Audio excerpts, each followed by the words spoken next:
Hi, Professor Black. Hopefully my eyes look a little better this week.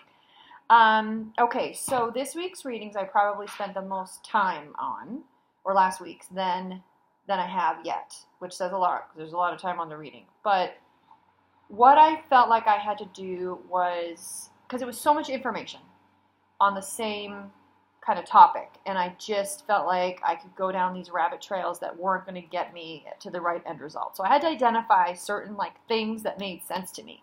Like, for example, in Powell, the goal is to determine the effect that the stories are expected to have on their audience. Okay, I would keep going back to that.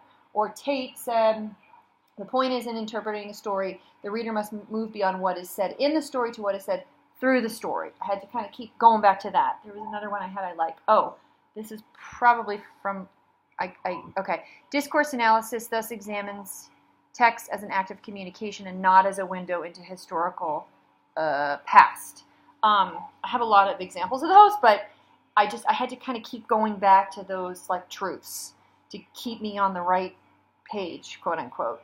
And then what I had to do that I referenced in last week's reading log was I had to create this set of questions. And so I did. Those questions, for example, I'll just read you some of them. This is my set. Of course, at the top it says why, and then are there changes in order, duration, or frequency? Are there rhetorical devices or repetition? Where is the symbolism? How does the text mean? What does the story explain and not explain? Where are the scenes? Where are the shifts? What effect did the story expect to have? How is drama created? Where are the signs? What does the order of events tell me? What runs contrary to the obvious? What are the cause and effect? Where's the conflict? How are the characters presented?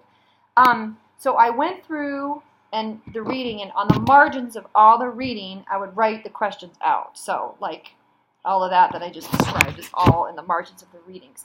And that kind of helped me create this construct. So I would read the Matthew and then try to go through the filters.